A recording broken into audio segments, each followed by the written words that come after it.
Okay. We're on page 370.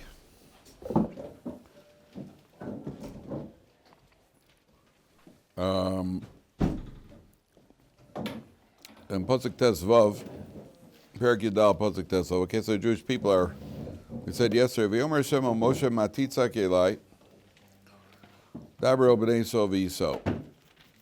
5 lines on the bottom. Hashem said to the Jewish people, why are you yelling? Tell the Jewish people to start going. So,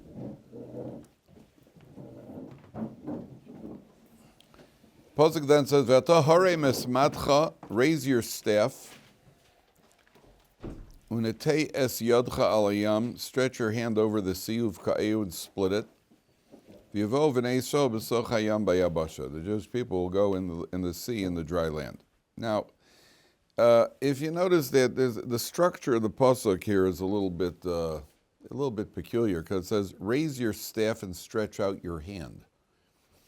So there is an opinion that what Hashem was saying to Moshe Rabbeinu was, Hare mesmatcha means remove the staff, because all along the staff has been the source of when they've done the miracles in Mitzrayim. He's saying remove the staff and stretch out your hand. In other words, if any pictures that you'll see in kids' books of the splitting of the sea is Moshe Rabbeinu holding out a staff, right? Then again, the people who wrote the picture, drew the pictures in the books didn't necessarily know them beforehand. But so that it could be that you stretch out the staff. That could one opinion. The other opinion is put away the staff and use your hand. Why? You know, when they got these guys who are these sleight of hand guys, you know, the hand is quicker than the eye type of thing. So I'm very impressed with these guys until they make, you know, the guys they have an effect on you. They're like, ooh, you know, they could get these mentalists or whatever it is, unless they make physical contact with you. Once they make physical contact with you, so I don't know what they're doing. You know, hi buddy, how you doing? They're so quick, they could be taking something out of your pocket or out of your thing. So it's all part of their tricks. I'm much more impressed if they're not touching you. Once they make physical contact, they could be doing anything because they're so good at what they're doing. So that it loses the effect. It doesn't have the same effect when there's physical contact, because obviously they got some sort of shtick that they could pull something out of from behind your. I don't know what they did. Moshe Rabbeinu, all of the miracles were done with Hashem's staff. So a cynic could come along and say, well, yeah, sure, he's using a magical staff. Okay, now put away the staff and go and stretch out your hand on the sea. Point with your hand and see the sea split. So here you also have cynics. And the cynics say, well, you know, what's the miracle? Because we'll see later on that Hashem brought a wind and the sea split. So it was a natural occurrence. You know, all the Bible, hold for a few minutes, Jake. It was a natural, you know, the cynics, it was a natural occurrence. The miracle is not the natural occurrence, the occurrence of the miracle is the timing of the occurrence. I mean, Kriya say, oh yeah, it's a natural occurrence, let's see you do it again. How come the natural occurrence happened when 600,000 people just when they needed it and you pointed? That's the nace. The nace is the timing of it. Moshe Rabbeinu points, and next thing you know, the sea splits. By the way, there's a whole list of nisim that took place by the Yam Suf. It wasn't just the sea splitting. There's an opinion that the sea split, there were no miscarriages. You know, when there were pregnant women, you know, it's a frum community. You know, when I moved into my neighborhood, we were asking what kind of people are in the neighborhood. Well, there are 2 types of women. There are those who just gave birth and those who are about to give birth. You know, so you got pregnant women in Klal Yisrael, and there's a big tumult. You know, when there's a tumult, so they could cause it. There were no miscarriages. The sea didn't smell like seawater. It didn't smell like seawater. Do you know that the Gemara says, why does the sea smell? Why does you know, there's a kind of a smell, bad, strong smell in the sea. Where does that come from? Salt, sea, algae. Okay, so I got fish, salt, sea, algae. All sorts of, you know what the Gemara says? The Gemara says there's something called Saro Shel Hayam, the ministering angel of the sea. And he wasn't cooperative, so Hashem put him to death. It's his body that smells. How do you like that? So when you're in the sea and they're like, ooh, wow, you know, you think it's the fish, you think it's this, It's Saro Shel Hayam who was put to death. How do you like that? How do you like? Didn't think of that, did you, Leolev? Right? I didn't know that. Right? It's a Saro Shel Yam whose body is in the sea somewhere. Don't go looking for him; you won't find him. Right? But that's what the Gemara says, and if the Gemara says it, that's the way it is. That's the smell of the sea. We think that the sea is just got, so it's got kind of a gamey smell there. No, that's a Saro Shel Yam. So all sorts of miracles. It didn't smell like the sea. It leveled out. You know, if you ever saw deep sea diving, back in the days when I used to do scuba diving, if you're going to go all the way down there, no, I've never done scuba diving, Ben Sion, ever. I've never done scuba diving. I've never done anything that involves being around actual living creatures. You know, I know that there's a group of Israeli guys that does a tour somewhere in, these Israeli guys, they take tourists to some body of water where there are hammerhead sharks. And they take them down to the water and they show them, they go snorkeling down there, scuba diving down there, these tourists, and they show them hammerhead sharks during a feeding frenzy. And apparently, hammerhead sharks, they said the hammerhead sharks are not dangerous. Okay. In a feeding frenzy. You know, it's like, what if one of the sharks didn't get as much food as he wanted? You know, hey fellas, if Irwin the shark didn't get what he wanted, and then he happens to see a nice chunky human being I don't want to be anywhere near hammerhead sharks. We're feeding frenzy or not feeding, or even on Tisha B'Av for them when they're not eating. I don't care. I don't want to be around them around hammerhead sharks. I'm not interested in being under there. But if you would go down under the sea, under the water, what would you see? It's all sorts. You got all sorts of valleys and mountains, and they don't even know what's down there. They probably know less about what's under the sea than they know about outer space. They don't know what's under there. And also, Kleiser goes walking through. How do you go walking through? You could fall off a cliff in the sea. It all leveled out for them. They're all leveled out. There are all sorts of miracles that took place here. The biggest nace, and by the way, the Gemara says, Kosher lezavgam b'kriyas yamsuf, right? It's hard to match people up, like the splitting of the sea, the Gemara says. Kosher lezavgam b'kriyas yamsuf. It's as hard to make a shidduch as kriyas yamsuf. Now, this is often misquoted. Because we know that there's a bas kol, there's a heavenly voice, that 40 years before a person says, bas ploni leploni. There's a heavenly voice that declares, bas ploni leploni. So how could it be that it's difficult to match them up like the splitting of the sea? Why does the Gemara use the analogy of splitting of the sea? Because that's always, that's like the paradigm miracle. It's as difficult to match as the splitting of the sea. So Gemara says, the first bas kol, the bas kol is talking about zivug rishon. The difficulty of matching people up is for zivug sheni. Now, many people think that zivug sheni, the standard meaning of zivug sheni, means a couple that's on their second marriage. Yeah, a guy who's either a widower or he's divorced and he's looking to marry a second. That match is a difficult match. The first one is the bas kol. The first one is the heavenly voice, says bas ploni leploni. That Ploni is going to marry Ploni. It's decreed 40 days before you were born. There was a heavenly voice. So what does it mean? So the Ben Ish Chai, I think, 20 years, Ben Sion. So the Ben Ish Chai, they smile. I mentioned the Ben Ish Chai, all of a sudden they start smiling. Right? So the Ben Ish Chai says, if I'm not mistaken, he says, Zivug Sheni doesn't mean your second marriage. It means the second choice. That means you could miss your first zivug. You could miss the first one. Either you didn't deserve to get it because of your actions, or she was there sitting across you, you rejected her. You met the girl and you decided you don't want to marry her. Why?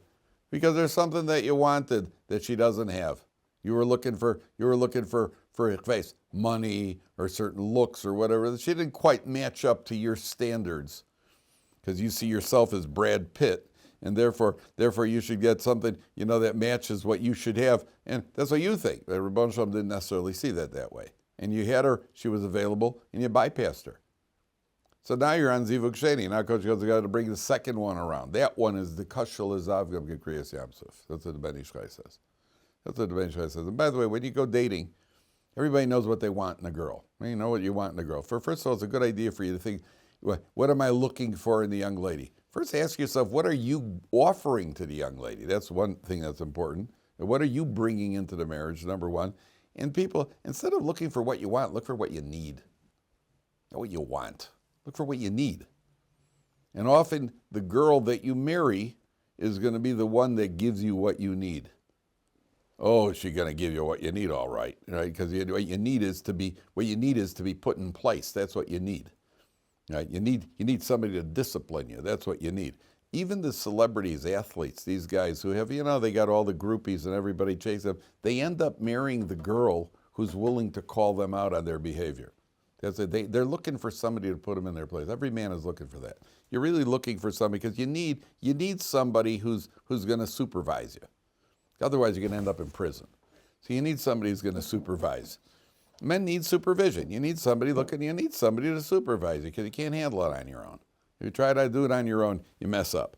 So a person has to think, what do I need? Not what do I want? What do I need? What do I need? And that's why you find often that men will marry somebody who, it's going to happen anyway, by the way. You're going to marry, they say likes attract and they say opposites attract. You're going to find that the person that you marry in certain ways is exactly like you, in certain ways cannot be more different than you.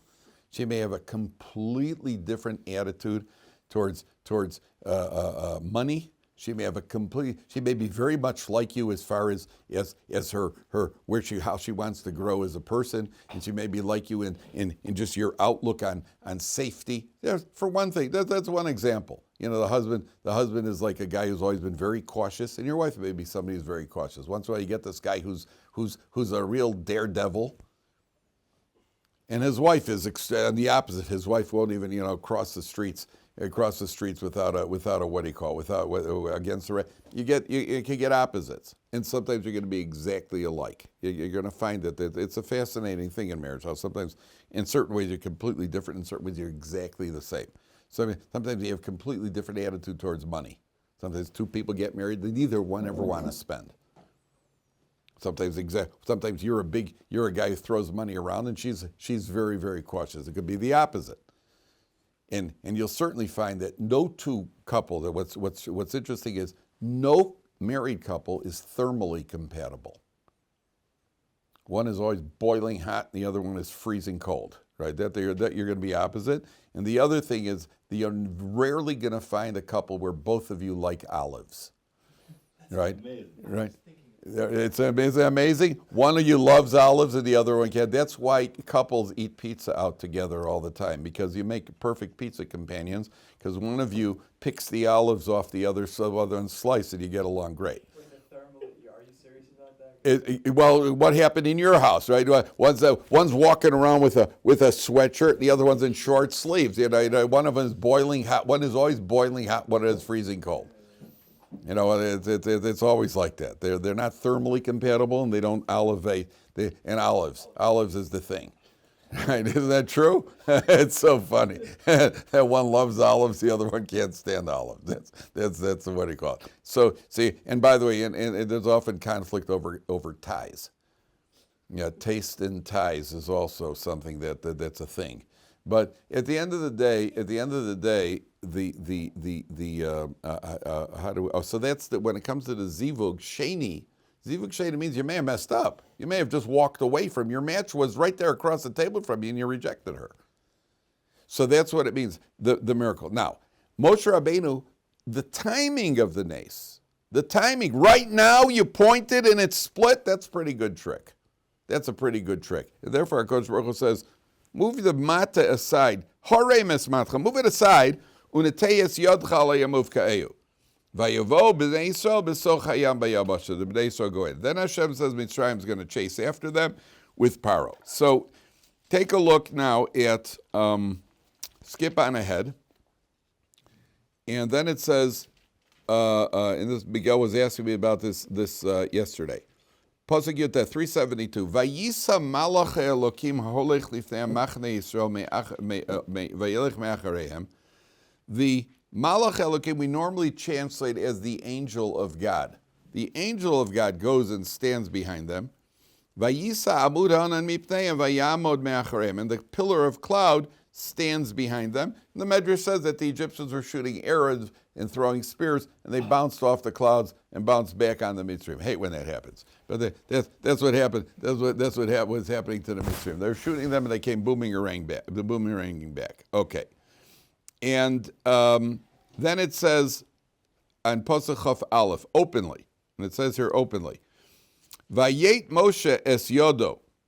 Vayet Moshe es yodo al hayam. Where are we here? 1 second. Here.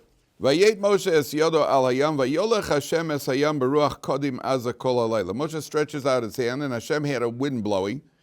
Vayosem es hayam lechorava, vayibaku hamayim, the water split. Vayavo b'nei Yisrael b'soch hayam bayabasha v'hamayim lehem choma miminam mimisbal. Now, there's a, I'll get to, hold for a few minutes. Jake, I have forgotten you.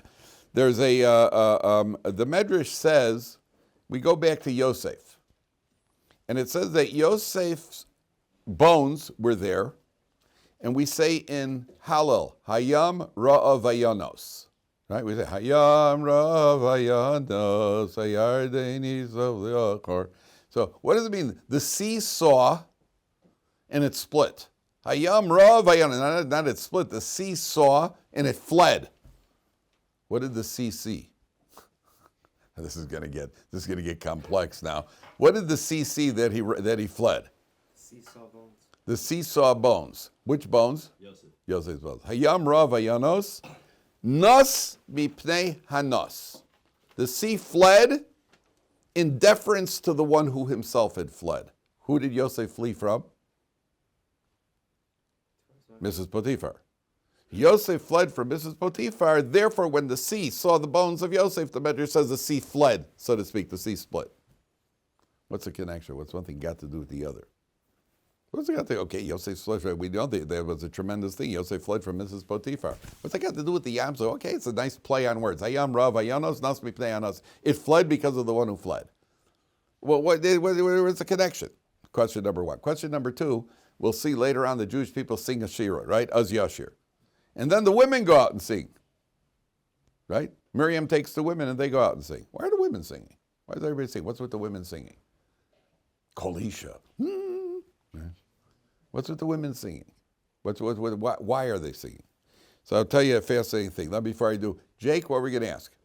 I have three things, real quick. Well, go ahead. Let's see. Take them one at a time. You know. So the first thing I noticed is that it says. Now, only ask me on something that I've mentioned. Don't ask me. Yeah. No. Only if I've mentioned it, because there are so many things over here that you could ask about. If I've brought it up, ask me about something. I get you, yeah. So in 10 sign it says, and you lift up your staff, stretch out your arm over the sea, and split it. So he says God's commanding two actions for Moses instead of just one action where it could just be. According to those commentaries. Right, it could just be shorter. Two, I also realized. According to those commentaries, it's two actions. Right, and the next thing I feel like we come to a full circle moment with Moshe when God says, stretch out your hands, kind of similar to when. Question. Keep it. Let me Jake. A question. Keep it the question. Do you have any questions? No, I'm saying, does that relate to anything? Does what relate? Where he stretches out his hand, similar to when he was brought in as baby, from when what's her name stretched out her hand. Could be. It could be. It's an interesting idea that hand stretching reaches out over or to. It could be. It could be. But it's by the water, and that's what you had mentioned yesterday. It's an interesting idea. I don't know. I haven't seen anybody mention that. Okay. Now, so we have two questions over here. What's the connection to Yosef? That the sea splits? So what's the connection? Why did the women go and sing Shira? So there's an interesting concept here. And the concept is that there were four types of capital punishment. Skila, Sreifa, Hereg, and Chenek. Okay, remember what each one of them is? Skila is the most severe. They take a guy up to a platform twice his height and push him off, and if he doesn't die from the fall, then they drop stones on him. Imagine a guy standing on a basketball backboard and they push him off. And he smacks the ground, so he could die from the fall. If he doesn't die from the fall, they drop stones on him. Definitely recommended to be avoided. Number two is Sreifa. Sreifa is burning. And that means the way they burnt, if somebody who was guilty of Sreifa, what they would do is they would take a piece of molten lead and they would dissolve it, molten lead, and then they would pour it down his throat.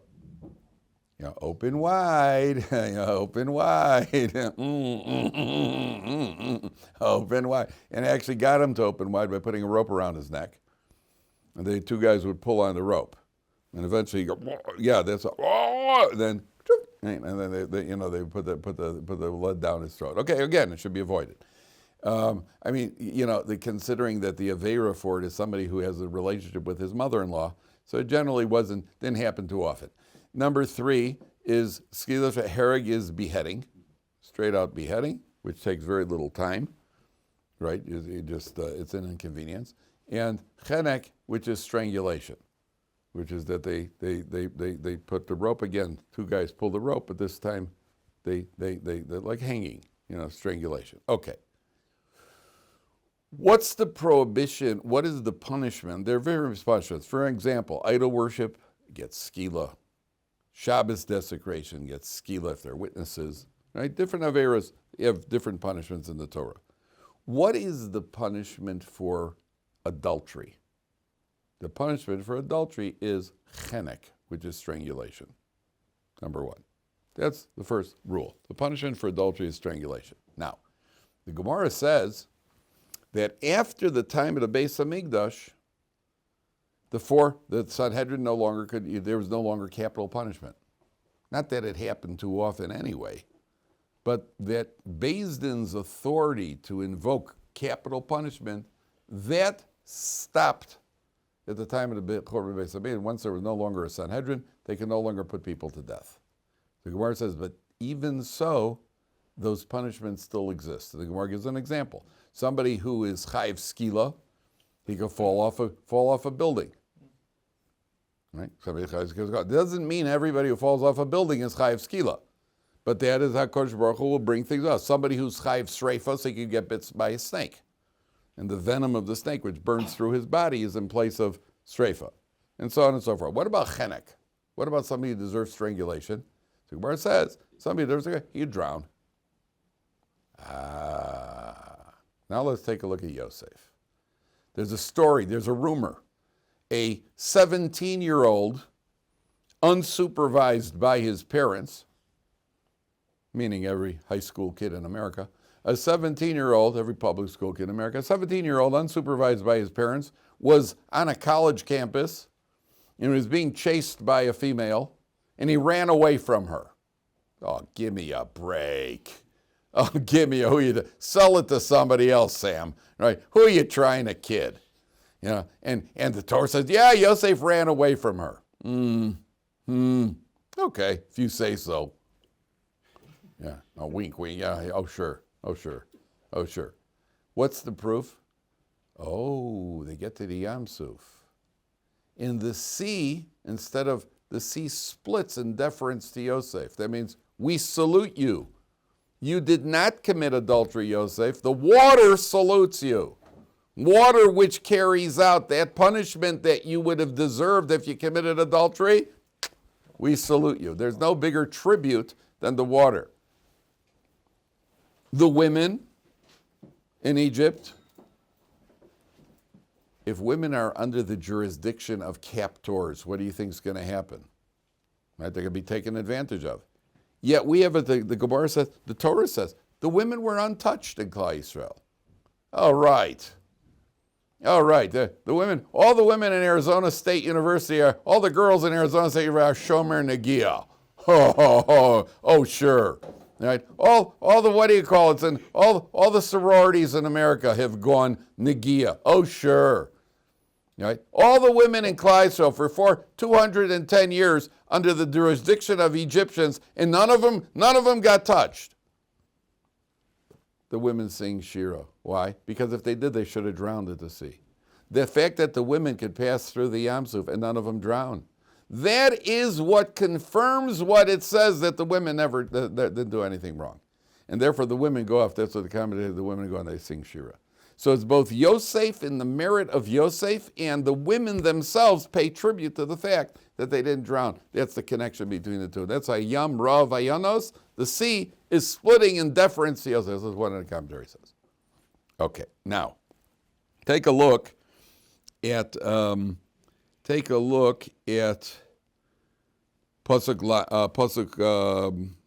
where are we here? Perek Tesvav. Skip on now to Perek Tesvav. Here we go.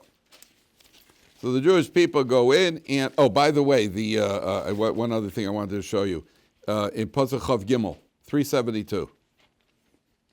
The Jewish people go in, and the water turns into a wall. Then 372, 4 lines from the bottom. Vayirdefu Mitzrayim vayavo achareim kol sus paro richbo farosha vel toch hayam. The Egyptians go running into the sea. So there's a medrash that says, if you're an Egyptian, and you're an Egyptian, put yourself in the place of an Egyptian, and you see the Jewish people go into the Yam Suf. Jewish people are in the sea splits. And you're an Egyptian. Would you go chasing them in? Would you go chasing after them? Oh, you would you? You would, huh? Well, if I was an Egyptian, I would think to myself, let's see. Not only that, I would use keen Gemara logic here. Mima nafshach. If this is a miraculous occurrence, well, I've just gone through 10 miraculous occurrences where we got smacked and they did okay. We had blood, they had water. Not only that, we had to buy the water from them. We had frogs and they didn't. We had darkness and they had light. The firstborns of the Egyptians died and theirs didn't. You know what, fellas? I don't know if this is such a great idea. You know, if it's a miracle, it's not such a wonderful idea over here that to go running into the sea after them. Because we've seen already that they've had their 10 miracles and we haven't. What's the alternative? It's a natural occurrence? Well, if water can naturally split, water can naturally fall back on you. So, I don't know if this is such a great idea. I mean, even going through a wadi in Israel, there's something called flash floods, right? And it's dangerous. And people have gotten killed.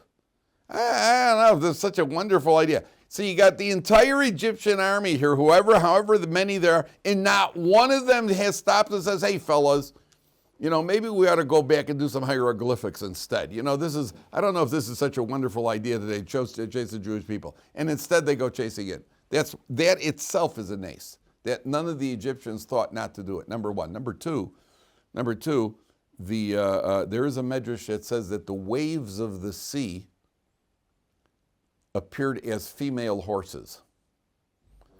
And the Egyptian male horses then chased into the female horses.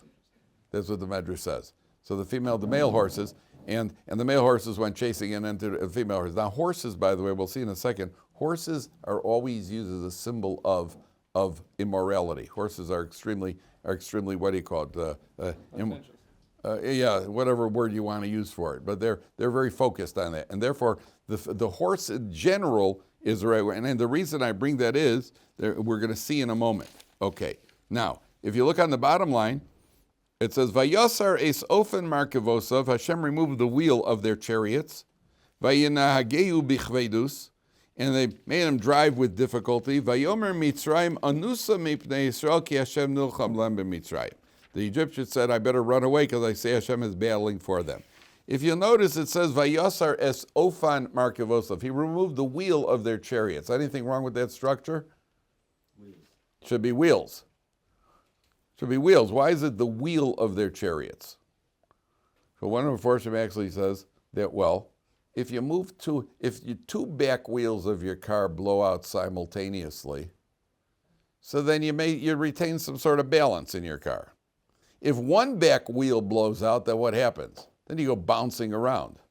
So Kosh Baruch Hu purposely took out one wheel. He only took out one wheel of their chariots, not two wheels. Two wheels, so then it would have been two-wheel drive.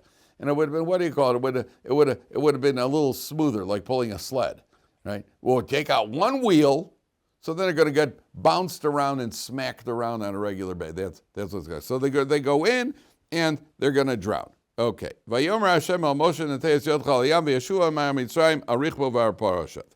So Moshe Rabbeinu, the Mitzrayim drown on the Yam Suf, and the Jewish people see the they see the miraculous redemption, and then they get to Uz Yashir. Now, if you take a look at Uz Yashir, so first of all, the Gemara says, Uz Yashir Moshe. How would you translate Uz Yashir Moshe? How would you translate Uz Yashir Moshe? How would you translate the word yashir? They were in like a Uz, state of then yashir. What is yashir? Will sing. How would you say past tense? Shar. Uz, shar, Moshe. It could be shar. The word says shar lo nemer ela yashir. Uz, shar, Moshe. Then Moshe sang. Moshe, the Jewish people sang. Yet it says uz, yashir, Moshe, in the future. So the Gemara says certain people don't have a portion in the world to come. Who doesn't have a portion in the world to come? Who won't arise at the resurrection of the dead? People who deny the resurrection of the dead. If you don't believe in the resurrection of the dead, you ain't going nowhere. A person who doesn't believe in Tchias HaMesim is not going to have Tchias HaMesim. Other people, but a person who doesn't believe, in Gemara and Sanhedrin talks about various places where the Torah clearly indicates there's going to be a resurrection of the dead. One of them is this pasuk right here. Because the Gemara says, it doesn't say then Moshe sang. It says Moshe will sing. When will he sing? It means in the future. There's going to be a Tchias HaMesim. I'll tell you an unbelievable story. There was after the Holocaust, the communities in Europe were decimated. The Belzer Rebbe, Rav Aaron from Belz, who was a massive gadol, massive person. And so Rav Aaron from Belz came to Israel. They were in Tel Aviv. They were from neighborhoods in Tel Aviv, by the way. There used to be a very from what do you call it? Tel Aviv didn't always look like it did. But there was, Rav Aaron from Belz came to Eretz Yisrael. And they had the first Tish after the war that they came to Eretz Yisrael. So he had all these people gathered with him at his Tish. And they're broken, shattered people with shattered lives. And they said to him, Rebbe, how can we possibly go on? How are we possibly meant to carry on after what we've been through and everybody lost their families, everything else? How can we possibly go on? So he said to them the following. He said, the Jewish people, they sang Shira. What happened just a few weeks before that? What did the Gemara say? A few weeks before, there was a plague of darkness. And it says in the plague of darkness, 4/5 of the Jewish people died. 4/5 of the Jewish people died. It's more than the Holocaust, percentage-wise. So you have 4/5 of the Jewish people died. That means all the people who left Egypt must have had relatives that died. And then they get 3 weeks later, 4 weeks later, and they're already at Uz Yashir singing Shira. How could they possibly sing Shira? Said the Belzer Rebbe. The Gemara says Uz Yashir indicates there's going to be a Tchias HaMesim. If you believe there's going to be a Tchias HaMesim, then you can recover. There is a way to recover from a devastating loss of family members because you believe one day there's going to be a Tchias HaMesim. Uz Yashir, Shar lo nemer ela Yashir. It's in the future. And the Gemara learns from here that there's going to be a Tchias HaMesim. So Belzer Rebbe said that's exactly how they were able to sing Shira. They were able to sing Shira because these were people who believed in Tchias HaMesim, therefore they were able to recover from the loss. He says that's how we're going to recover from the loss, and that's how we're going to go on. Then they built the Belzer community. They have Belzer Stadium right there in the middle of Yerushalayim. They got Belzer Stadium over there with thousands and thousands of Belzer Hasidim. So that was, he said, from here, Uz Yashir, this is the indication. This is how they're going to go on. Then the Shira says like this, Ashir Hashem, and we're going to connect this to what I said. Ashir la Hashem ki ga'o sus v'rochvo rama vayam. I will sing to Hashem ki ga'o sus v'rochvo rama vayam. He threw the horse and the chariots into the water. And the Medrash says that each Egyptian got exactly what he deserved.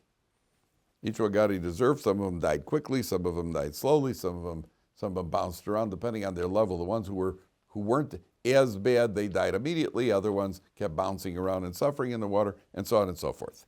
Okay. Then it says, Aziva Zimraska, Aziva Zimraska v'hilu Yeshua, Zekeli ve'anvehu elakeva ramamenu. This is my God, and I will glorify him. Elakeva aviva ramamenu. Now take a look at Rashi on this passage, because this applies to us on an immediate way. Where is the Rashi? Zekeli ve'anvehu. Where is it? Aziva Zimraska. Where does he say it? Ve'anvehu. Okay. Say, where is it? Can't find it in the Rashi. The Gemara says va'anveyu means I should glorify him. That means that a person should do the mitzvahs in a beautiful way. The Gemara says hisna et lefanav b'mitzvahs.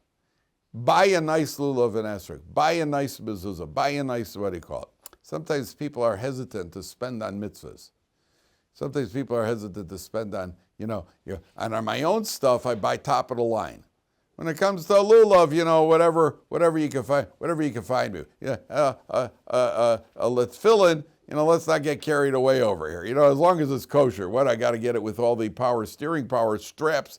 What do I got to get? It's enough to get it a bit. He's not in front of the mitzvahs. Do the mitzvahs nicely. If you're doing the mitzvahs the same way, if you buy furniture for your home, you buy top of the line furniture. If you buy whatever your clothing is, top line clothing, buy top of the line mitzvahs. Within reason, what a person could afford, obviously. But be willing to spend on the mitzvahs. Okay, number one. Number two, the Medrash says like this. The Medrash says that Moshe Rabbeinu,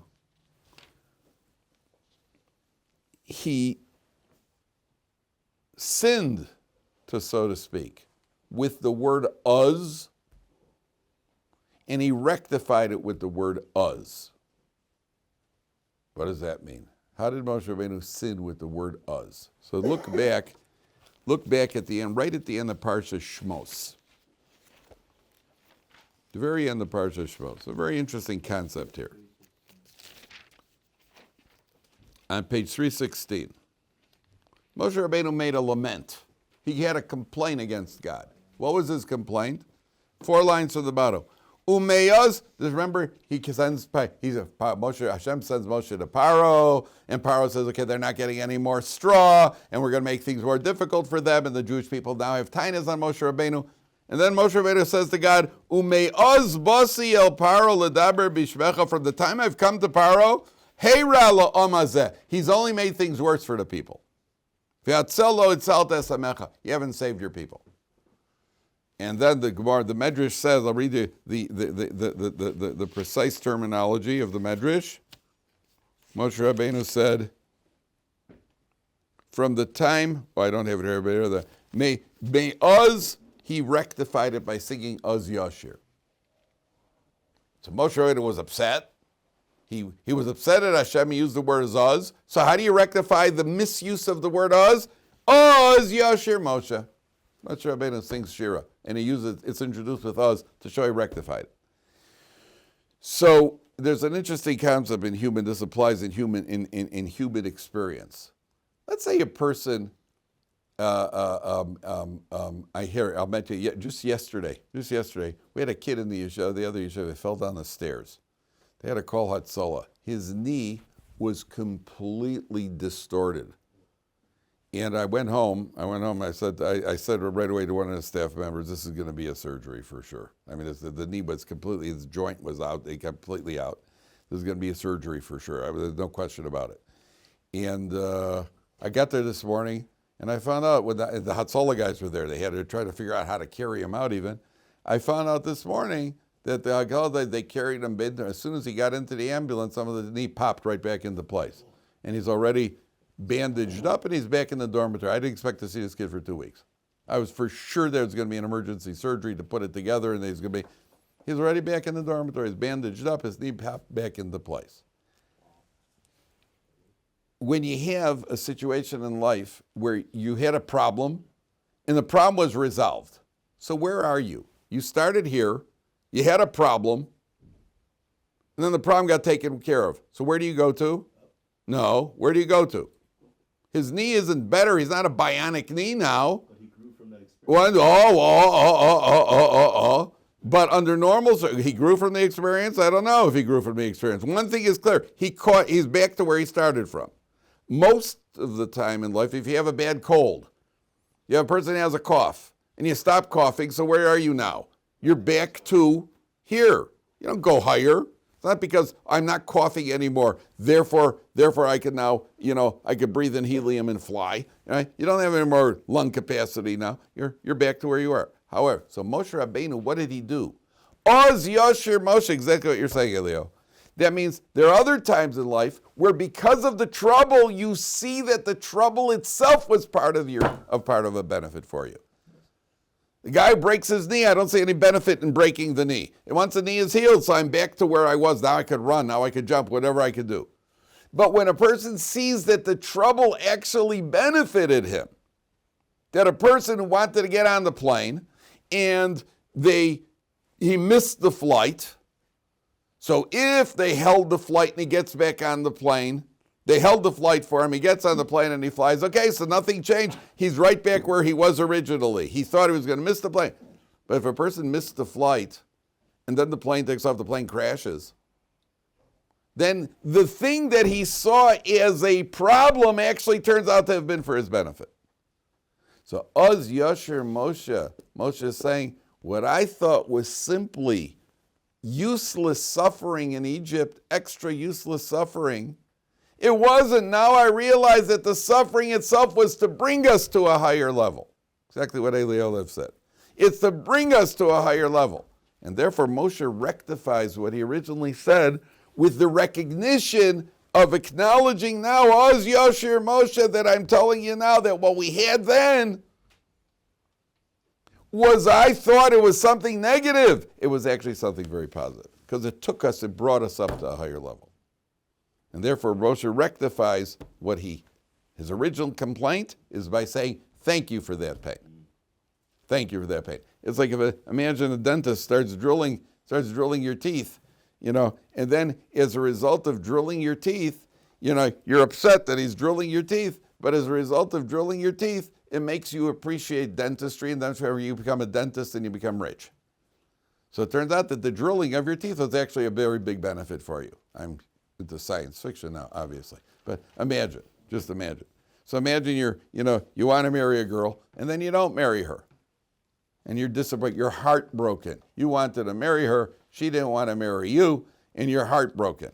And then you end up marrying a different girl, and the other girl that you marry, one day her father becomes a billionaire, and now your father-in-law is a billionaire, so you're thankful to the other girl for rejecting you.